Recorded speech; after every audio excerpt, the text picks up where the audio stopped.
அனைவருக்கும் மாலை வணக்கம். இன்றைக்கி வந்து நம்ம வீட்டில் லஞ்ச் பாக்ஸுக்கு சூடான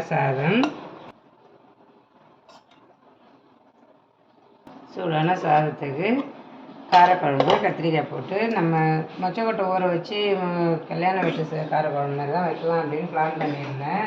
சின்ன வெங்காயம்லாம் எல்லாம் இருந்ததால் மொச்சக்கொட்டை ஊற வைக்கிறதுக்கு மறந்துட்டேன். அதனால் வந்து பெரிய கத்திரிக்காய் சின்ன வெங்காயம் பூண்டு போட்டு அப்படியே காரக்குழம்பு வச்சாச்சு. காரக்குழம்பு தொட்டுறதுக்கு நல்லா சூப்பராக வந்து வாழைப்பூ பொரியல், அதுக்கப்புறம் பொன்னாங்கண்ணி கீரை இருந்தது, அதையுமே நல்லா வெங்காயம் தேங்காய் பூலாம் போட்டு பொரியல் பண்ணியாச்சு. கீரை வந்து டெய்லியுமே நம்ம வந்து சாப்பாட்டில் சேர்த்துக்கலாம். ஏதாவது ஒரு வகையான கீரை பொரியலோ இல்லை கூட்டோ அந்த மாதிரி ஏதாவது வச்சு சாப்பிட்லாம்.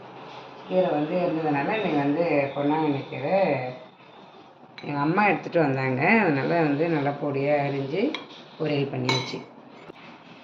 அதுக்கப்புறம் காலைல பிரேக்ஃபாஸ்ட்டுக்கு ராகி சேமியா உப்புமா செஞ்சுருந்தேன். நாட்டு சர்க்கரை போட்டு ராகி சேமியா.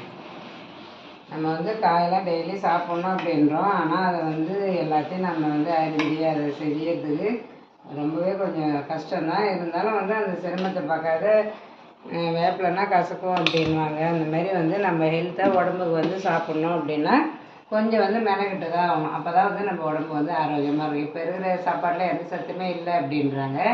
அதனால் வந்து நம்ம கொஞ்சம் சிரமம் பார்க்காம கொஞ்சம் காய்கறிலாம் நிறையா சேர்த்து செஞ்சு சாப்பிட்டோம்னா கொஞ்சம் நல்லா ஆரோக்கியமாக இருக்கலாம். சிம்பிளாகவே இருந்தாலும் சுவை மனம் குறையவே கூடாது. சூப்பராக இன்றைக்கி லஞ்ச் பாக்ஸ் வீடியோ பண்ணி இன்னொரு லஞ்ச் வீடியோவில் பார்க்கலாம். பாய்.